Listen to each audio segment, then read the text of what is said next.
মৰমৰ অকণিহঁত, মই আইমা তোমালোকৰ আইমাৰ সাধুঘৰ পালোহি। লগতে লৈ আহিছোঁ এটা একদম অকণমানি সাধু। মন দি শুনিবা দেই সাধুটো। সাধু সাধু সাধু আমি শুনো সাধু, আইমাৰ মুখৰ ৰসাল সাধু কাণ পাতি শুনো। শুনানে কাণ পাতি মোৰ ৰসাল সাধুবিলাক?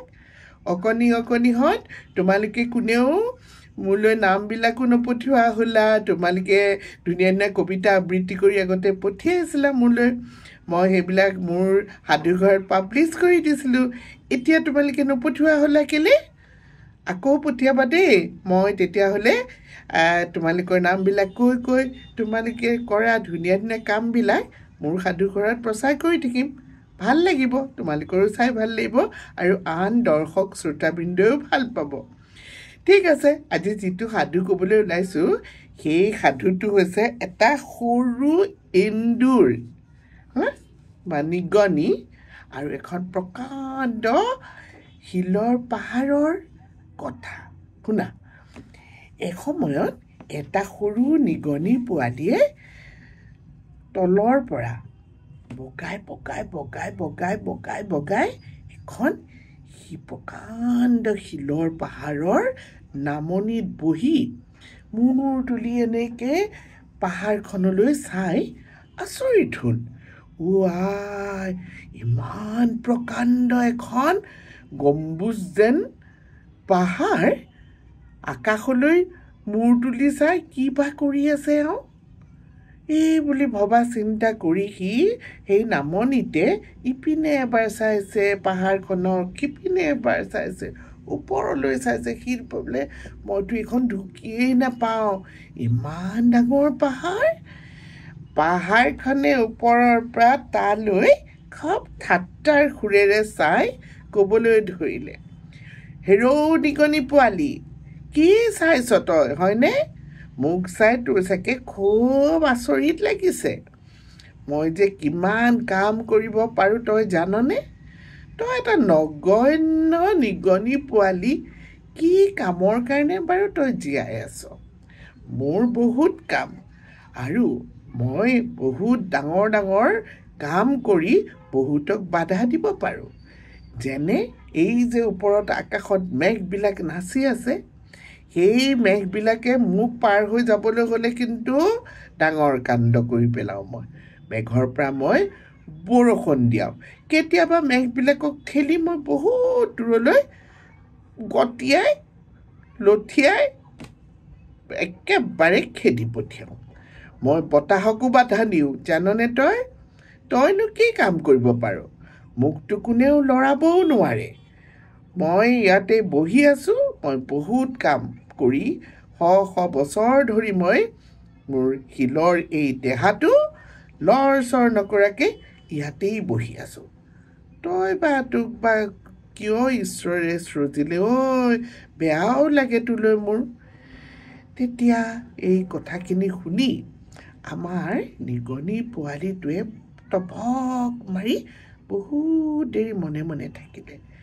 তাৰপিছত কি ক'লে জানা? হয়, শিলৰ পাহাৰ দেৱ, আপোনাক পৰি নমস্কাৰ কৰিছোঁ। আপুনিতো বহুত ডাঙৰ কাম কৰিব পাৰে। ময়ো এটা কাম কৰোঁ, কিন্তু মই এই তলত থাকিয়েই আপোনাৰ গাত খান্দি মই গাত বনাব পাৰোঁ। আৰু কেতিয়াবা মই সুৰংগৰ নিচিনা ৰাস্তাও বনাই পেলাওঁ আপোনাৰ এই প্ৰকাণ্ড শিলৰ দেহটোৰ মাজেৰে। সেই কামটো বাৰু আপুনি পাৰেনে? মই যেনেকৈ মোৰ দাঁতেৰে বা নখেৰে মই কুটি কুটি আপোনাৰ দেহৰ ভিতৰলৈ সোমাই যাব পাৰোঁ। আপুনি বাৰু পাৰেনে সেই কামটো কৰিব? এইবাৰ টভক হোৱাৰ পাল কাৰ পৰিল? এইবাৰ আমাৰ গম্বুজ প্ৰকাণ্ড শিলৰ পাহাৰখন মনে মনে থাকিল। হয়তো শিলৰ পাহাৰেতো এই কামটো কৰিব নোৱাৰে, যিটো কাম নিগনি বা এন্দুৰে কৰিব পাৰে।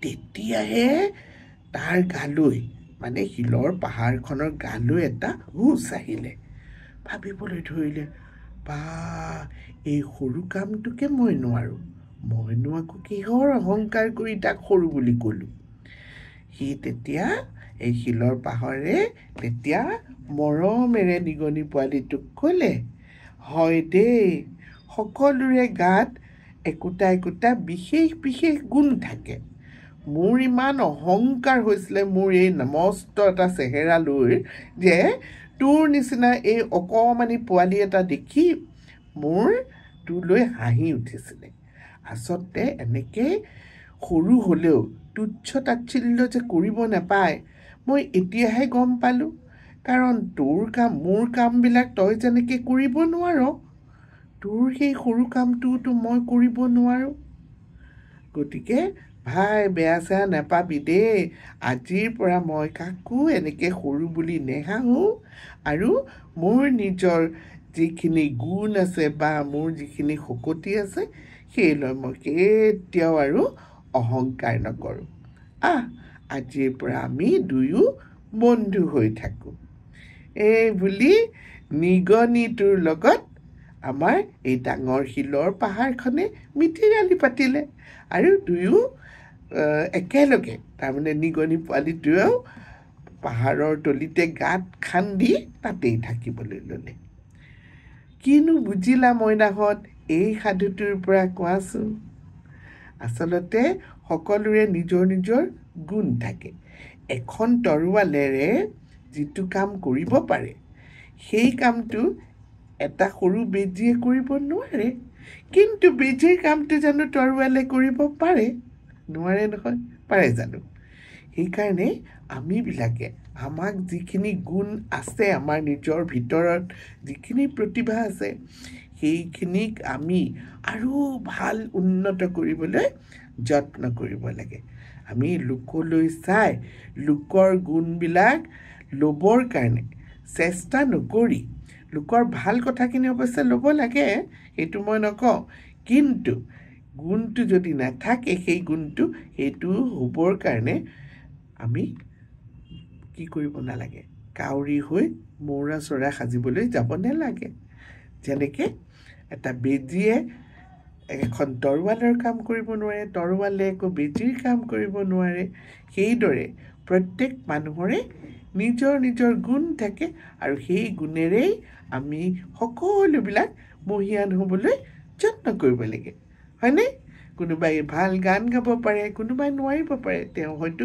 ধুনীয়া পদ্য লিখিব পাৰে কিছুমানে হয়তো ধুনীয়া ছবি আঁকিব পাৰে কিছুমানে ঘৰৰ ধুনীয়া কাম কৰিব পাৰে এই সকলোবিলাক আচলতে একোটা একোটা গুণ আৰু এই গুণবিলাক লৈয়ে আমি সকলো আগবাঢ়ি গৈ থাকিব লাগিব মোৰ মইনাহঁত তোমালোক সকলোৱে এনেদৰেই আনক হিংসা নকৰি আনক ঠাট্টা নকৰি সকলোৱে মিলি মেলি ইজনে সিজনক সহায় কৰি নিজৰ গুণেৰে আমি উজ্জ্বলি উঠিম বুলি কি কৰিব লাগে শপত ল'ব লাগে হয়নে ঠিক আছে আজিৰ কাৰণে মোৰ সাধুটো শুনি কেনেকুৱা পালা আজিৰ সাধুটো তোমালোকে মোক জনাবা দেই মই এতিয়া আই মা বাই বাই কৰিছোঁ হ'বনে বাই বাই